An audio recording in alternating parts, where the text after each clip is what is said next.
प्रस्तुत वीडियो में UP board कक्षा 12 विषय हिंदी काव्य का द्वितीय पाठ कैकेयी का अनुताप दशम पद से प्रस्तुत है।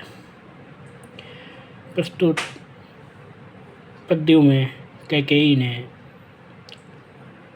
कहा है कि अब उसको अपने कर्म का जो परिणाम मिले, जो दंड मिले, वह उसके लिए भी तैयार है। हाँ दंड कौन, क्या उसे डरूंगी अब भी, मेरा विचार कुछ दयापूर्ण हो तब भी। हा दया हंत वह घृणा, आहा वह करुणा, वह तरड़ी सी है आज जाह्नवी वरुणा। सह सकती हूँ चिर नरक सुने विचारी, पर मुझे स्वर्ग की दया दंड से भारी। लेकर अपना यह कुलिश कठोर कलेजा, मैंने इसके ही लिए तुम्हें वन भेजा। घर चलो इसी के लिए न रूठो अब यूं, कुछ और कहूँ तो उसे सुनेंगे सब क्यों। प्रस्तुत पद्यों में कैकेयी ने कहा है कि हाँ दंड कौन, क्या उसे डरूंगी अभी भी। वह कहती है कि मैंने इतना बड़ा पाप किया है, मेरे कारण राम लक्ष्मण सीता को वनवास हुआ है तथा दशरथ की मृत्यु हुई है। यह उसका अक्षम्य अपराध है और इसके लिए उसके कितना भी कठोर दंड मिले, वह इसके लिए तैयार है। मेरा विचार कुछ दयापूर्ण हो तब भी। उसने कहा कि भले ही मेरा यह वचन दीनतापूर्ण मान लिया जाए, तब भी वह दंड के लिए तत्पर है। हा दया हंत वह घृणा, हा वह करुणा, वह तरड़ी सी है आज जाह्नवी वरुणा। वह कहती है कि दया घृणा करुणा आदि सब उसके लिए अब व्यर्थ हो गए हैं। उसके लिए गंगा और वरुणा जैसी पवित्र नदियाँ भी नरक की वैतरणी नदी के समान कष्टदायी प्रतीत हो रही हैं।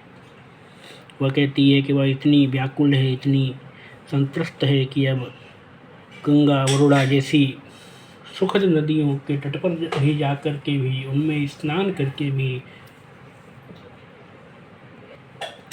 उसको शांति सुख नहीं मिल सकता।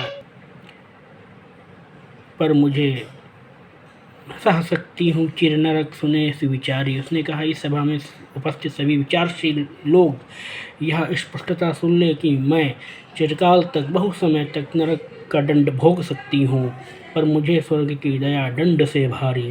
परंतु इस समय कोई मुझ पर दया करके, मुझ पर करुणा करके, मुझको दयनीय मान करके यदि कोई मुझे स्वर्ग भी दे, तो वह मुझे दंड से भी अधिक कष्टदायी है।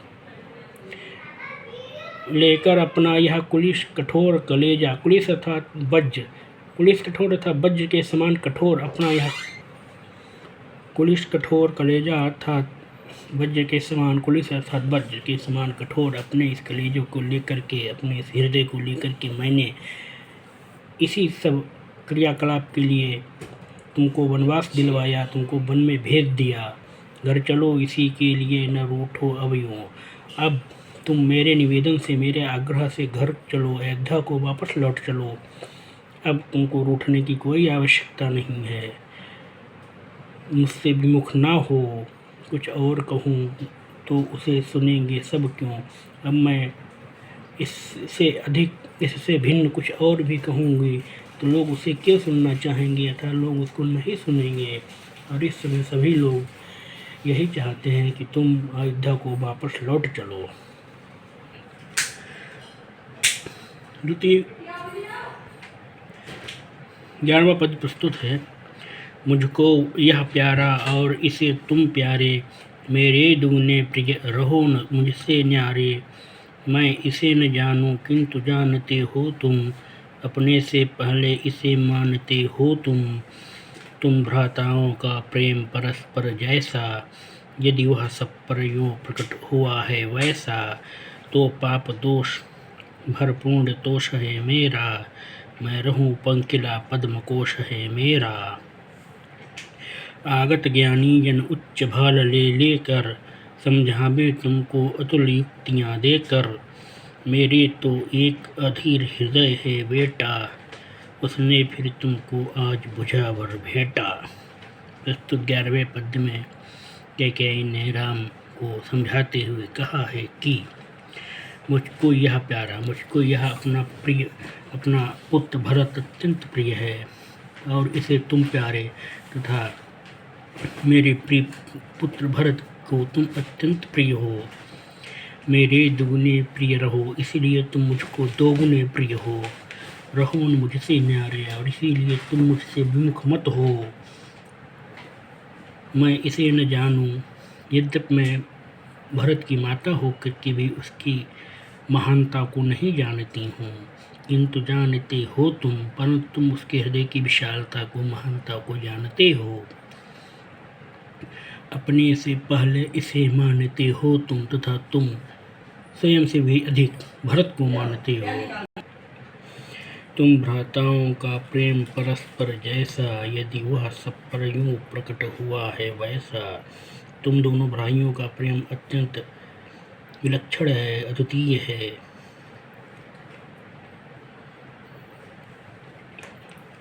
और जैसा कि वह लोगों के समक्ष अभिव्यक्त भी हुआ है, प्रकट भी हुआ है।